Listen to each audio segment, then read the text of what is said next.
ଦେବଦେବ ମହାଦେବ ହେଉଛନ୍ତି ଜନ୍ମ ମୃତ୍ୟୁ ଚକ୍ରରୁ ମୁକ୍ତ ଆଶୁତୋଷ ମହାଯୋଗୀ ସଦାଶିବ। ସେ ମହାକାଳ ଓ ମହାଭୈରବ। ବିଦ୍ୱାନ ଏ ବିନେଟ କହନ୍ତି, ଆର୍ଟ ଏ କ୍ରିଏସନ ଡେଭ୍ ଦ ଗଡ୍ ଆଣ୍ଡ ଦ ବ୍ୟୁଟିଫୁଲର ୱାନ୍। ଅର୍ଥାତ୍ ଏକ ନିର୍ଦ୍ଦିଷ୍ଟ ଗଭୀରତାରେ ଶିବ ଓ ସୌନ୍ଦର୍ଯ୍ୟ ଏକ ଓ ଅଭିନ୍ନ ଅଟନ୍ତି। ଶିବ ଓ ସୁନ୍ଦରର ପୃଥକୀକରଣ କୌଣସି ଅବସ୍ଥାରେ ମଧ୍ୟ ସମ୍ଭବ ନୁହେଁ। ଯିଏ ଶିବ ସେ ହିଁ ସତ୍ୟ ଓ ସୁନ୍ଦର। ସେ ହେଉଛନ୍ତି ବେଦର ଓଙ୍କାର, ସୂର୍ଯ୍ୟ ଚନ୍ଦ୍ରର ପ୍ରକାଶ, ଆକାଶରେ ଶବ୍ଦ, ଜଳରେ ରସ ଓ ମନୁଷ୍ୟଗଣରେ ପୌରୁଷ। ସେଇ ନିରାକାର ମହାକାଳଙ୍କୁ ସୃଷ୍ଟି ରଚନା ଖେଳର ଆଧ୍ୟାତ୍ମିକ ଖେଳୁଆଡ଼ ବା ଆଧ୍ୟାତ୍ମିକ ନର୍ତ୍ତକର ରାଜା ନଟରାଜ ରୂପରେ ପୂଜା କରାଯାଇଥାଏ। ଲୟ ଓ ବିଲୟର କର୍ତ୍ତା ହେଉଛନ୍ତି ମହାକାଳ, ତ୍ରିଲୋଚନ, ଡମ୍ବରୁଧାରୀ, ତ୍ରିଶୂଳଧାରୀ ମହାଦେବ।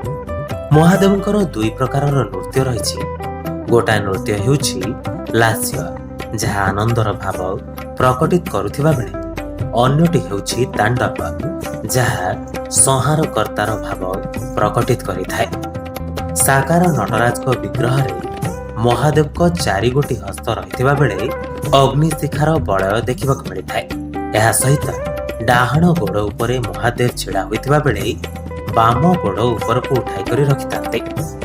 ପଛ ବାମ ହସ୍ତରେ ଅଗ୍ନି ଧାରଣ କରିଥିବା ବେଳେ ଆଗ ବାମ ହସ୍ତରେ ଗଜ ମୁଦ୍ରା ପରିଲକ୍ଷିତ ହୁଏ।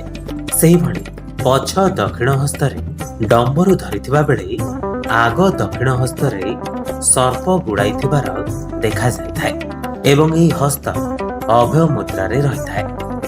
ମହାଦେବଙ୍କ ଗୋଡ଼ର ପାଦ ତଳେ ଖର୍ବାକୃତି ରାକ୍ଷସକୁ ଚାପି ରଖିଥିବା ବେଳେ ନୃତ୍ୟ ମୁଦ୍ରାରେ ମହାଦେବଙ୍କ କେଶ ଚତୁର୍ଦିଗକୁ ସମ୍ପ୍ରସାରିତ ଏବଂ ଏକ ଶଙ୍ଖ ଆକୃତିରେ ଦୃଶ୍ୟମାନ ହୋଇଥାଏ। ସମଗ୍ର ସାକାର ଓ ନୃତ୍ୟରତ ବିଗ୍ରହ ଏକ ପଦ୍ମଫୁଲ ଉପରେ ପ୍ରତିଷ୍ଠିତ। କେବଳ କ୍ଷେତ୍ରରେ ନଟରାଜଙ୍କ ପାର୍ଶ୍ୱରେ ମାତା ପାର୍ବତୀଙ୍କର ମୂର୍ତ୍ତି ଥାଏ। ଚତୁଃପାର୍ଶ୍ୱରେ ଥିବା ଅଗ୍ନି ସ୍ଫୁଲିଙ୍ଗ ବା ସଭାମଣ୍ଡଳ ସ୍ୱର୍ଗୀୟ ଅଗ୍ନିଙ୍କୁ ସୂଚାଇଥାଏ, ଯାହା ଉଷ୍ମତା, ଆଲୋକ ଓ ଆନନ୍ଦର ପ୍ରତୀକ ଅଟେ। ଠିକ୍ ସେହିପରି ପ୍ରଭାମଣ୍ଡଳ ବା ବଳୟର ଶେଷ 2 ଭାଗରେ ନିମ୍ନ ଆଡ଼କୁ ଜଳଚର କୁମ୍ଭୀରର ମସ୍ତକ ରହିଛି, ଯାହା ଜଳଚର ପ୍ରାଣୀମାନଙ୍କର ଉପସ୍ଥିତିକୁ ଇଙ୍ଗିତ କରେ। ଆହୁରି ମଧ୍ୟ ଗୋଡ଼ ଦ୍ୱୟ ବଙ୍କେଇ ରହି ଶକ୍ତି ବା ଉର୍ଜାର ବିଚୁରତାକୁ ବୁଝେଇଥାଏ। ଠିକ୍ ସେହିପରି ମସ୍ତକର କେଶ ଚତୁର୍ଦିଗରେ ପ୍ରସାରିତ ହୋଇ ତାଣ୍ଡବ ଭାବକୁ ପରିସ୍ଫୁଟନ କରେ। ଏହା ଏକ ବିରାଟ ନଦୀ ସର୍ଜନାର ପ୍ରତୀକ ହୋଇ ନୂଆ ଜୀବନ ସୃଷ୍ଟିର ଆଭାସ ଦିଏ। ହସ୍ତରେ ଥିବା ଡମ୍ବରୁ ସମୟ ଓ ତାଳର ସୂଚନା ଦେଇଥାଏ।